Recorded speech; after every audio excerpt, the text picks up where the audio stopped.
Hey guys, welcome back to Geared Forwards. My name is Paul and today we're taking a look at the Boruit V30. First of all, thank you to Boruit for sending this light along for review. They provided the light itself, but they did not provide any financial compensation, nor had any early access to this video or any input into the outcome of the review. Everything in this is going to be my own thoughts and my own experiences having used the light for a few weeks now. So first of all, let's go ahead and jump into a size comparison with our channel staples of a 58mm on top and a 91mm down below. More flashlight relevant comparisons in a AAA and a AA with a hashtag girth comparison. And we'll throw a 18650 in there as well. And relevant to this, the other Boruit lights we've reviewed on the channel from the same series. This is the V15 and this is the V20. You can see the V30 is very much the bigger brother of this. And just on that note, I did reach out to Boruit and ask for some clarification, because whilst this felt like an alternate version in the series to this, I was confused which one this was meant to be a successor of, and basically this is not directly being an alternate, this is just the outcome of the V series. So whereas I would have thought this would have been like different sizes, different options, this is just the current iteration, the newest version in the V series that looks like this.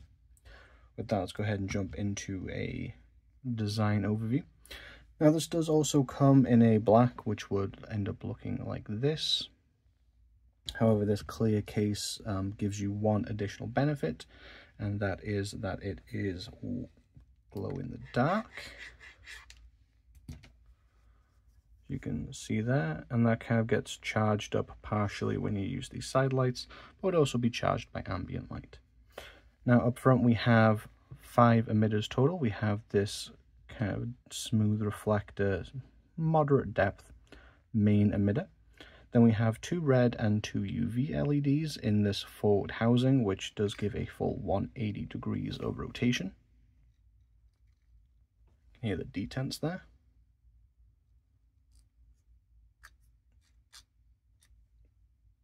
Then we have 2 buttons. This one on the right with the more traditional power on sign is going to be for the front emitters, and then this lightning bolt is going to be for the side emitters. These side emitters down here we have, you can see, there you go. We have both red, blue, a cold white and a warm white. And then on the side you can see that we have this strip. This is actually an integrated USB-C charging cable for the new power bank function this model offers, so that you can actually charge other things. On the bottom we have a lanyard hole and a magnet, so you can stick this to ferrous surfaces. And on the back we have a double clip so that you can clip this to a hat or whatnot should you wish to. The USB-C charging port underneath a rubber boot, which is recessed in. And finally we have the speaker for the siren mode. And then we have some billboarding here on the internals that you can see. With that, let's go ahead and jump into the brightness and run times of the Boruit V30. So you also have some additional information here, such as the IP65 water resistance, the battery size 2000 milliamp hours, and that it weighs a net weight of 98 grams. We're going to start off with the main emitter first. So that's going to give you a low of 22 hours at 45 lumens, a medium of 5.5 hours for 155 lumens, a high of 3.5 hours for 650, stepping down to 200 lumens, and a turbo of 900 lumens stepping down to 200. The red mode is 6 hours at 50 lumens, and the UV is 17 hours at 365 nanometers. Coming on down to the side light. Again, feel free to pause and read if that is easier for you. On white, we have 28.5 hours at 20 lumens. Red is 31 hours at 5 lumens. The warm white option is 28.5 hours at 20 lumens. Green is 28.5 hours at 20 lumens. Then red blue flashing is 31 hours at no listed brightness, and we have no information for the beeping mode. For the UI, again, this is split between two buttons. We will start with the front emitter first. If you just click, you get nothing, same on both. If you press and hold, you'll go into a momentary turbo mode.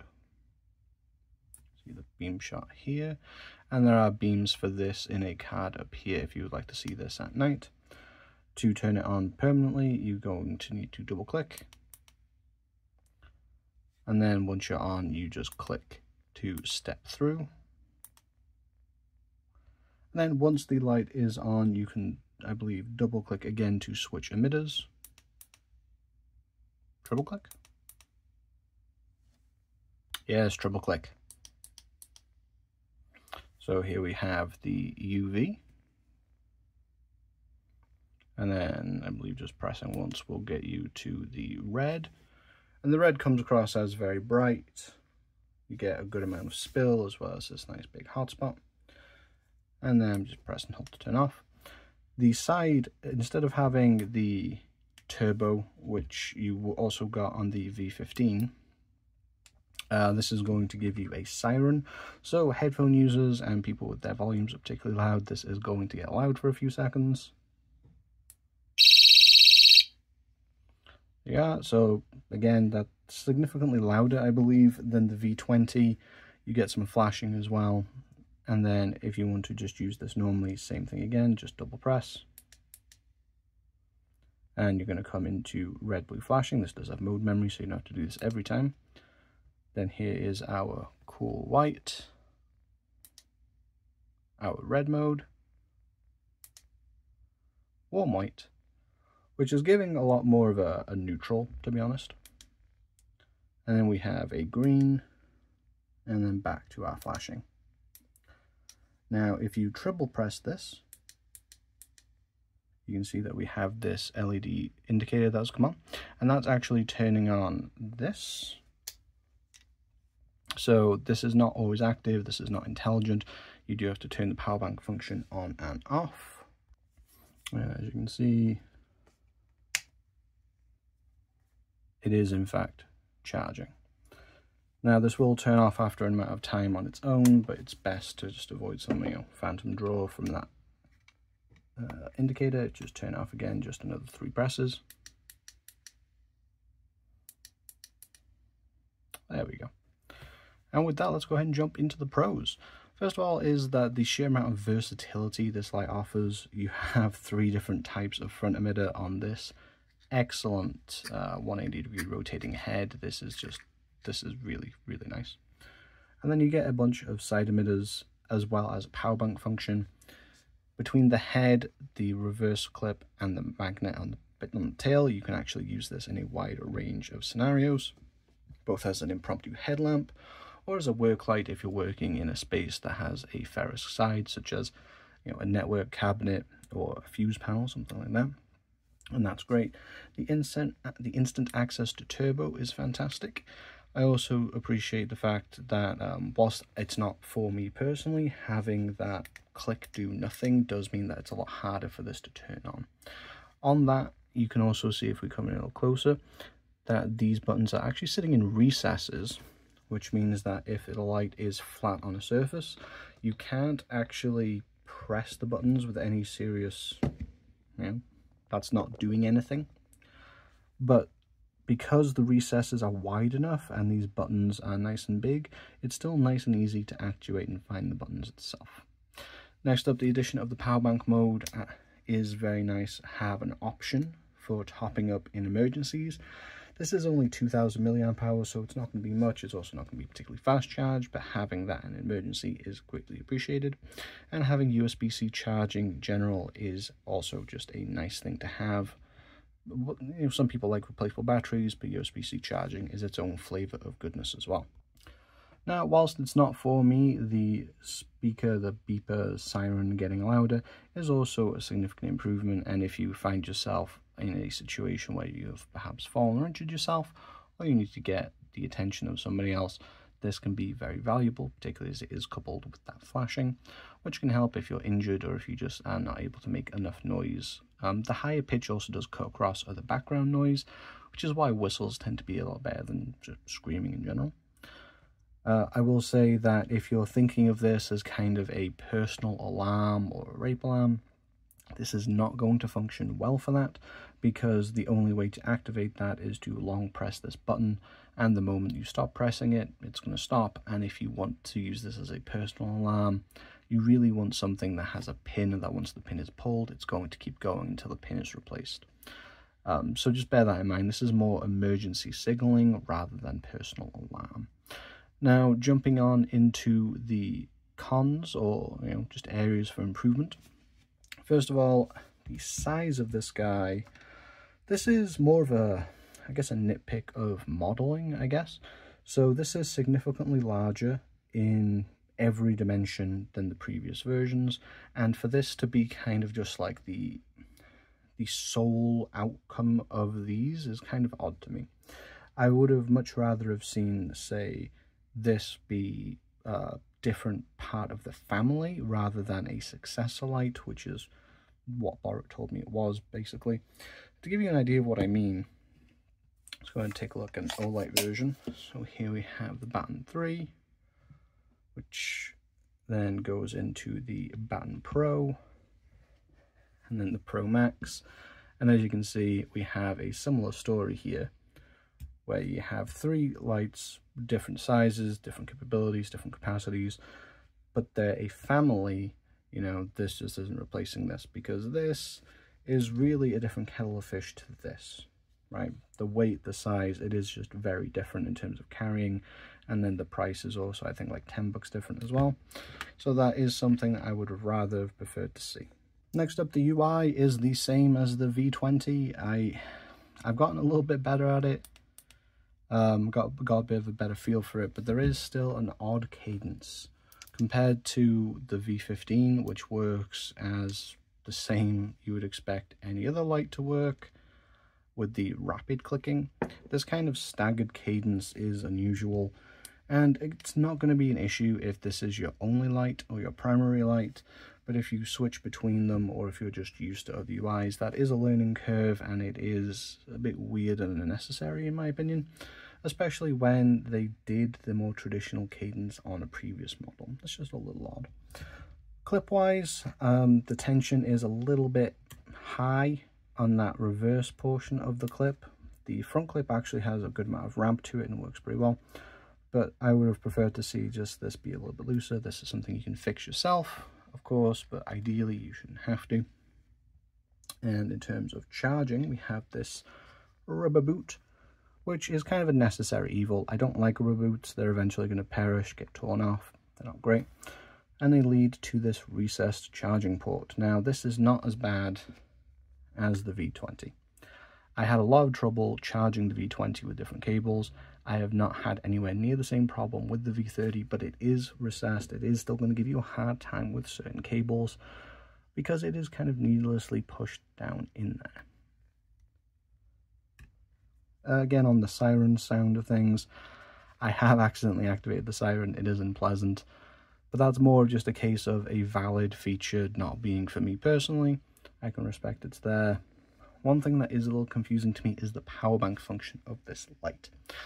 Now, we have 2000 milliamp hours, which is adequate for a quick top-up.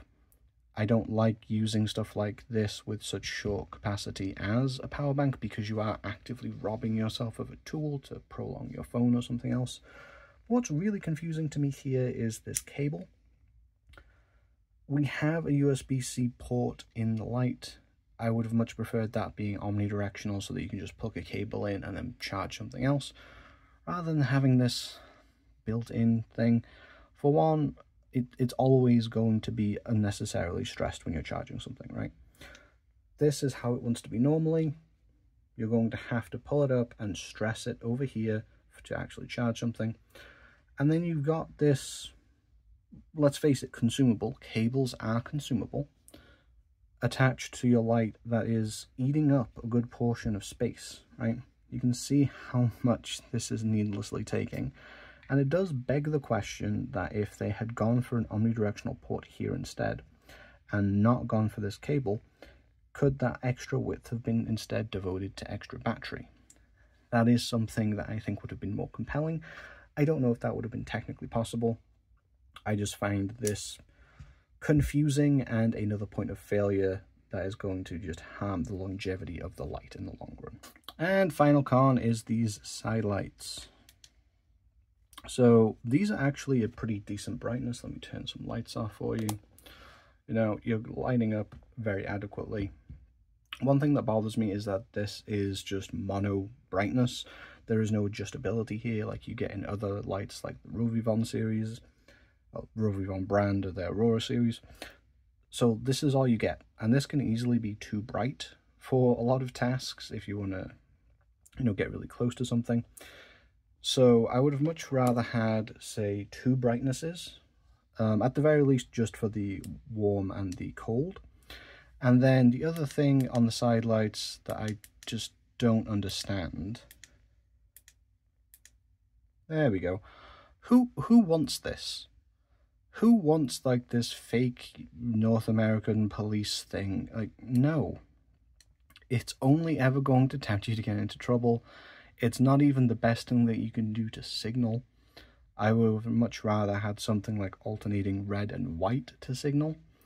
That's just kind of weird, and in moments of poor judgment, it can just lead you to get into trouble that you don't need to. Overall, though, I do like Boruit a lot about them. I like these rotating heads. I like that they give you so many emitters. I think that the V30 is very close to being a very good light. I think it just needs a little bit of refinement. But I think it can serve a lot of people very well, and at $30, and I believe you can get it significantly cheaper sometimes as well, depending on coupons or what site you go to. At $30, I think this is a solid EDC option that's going to cover a lot of bases for a lot of people.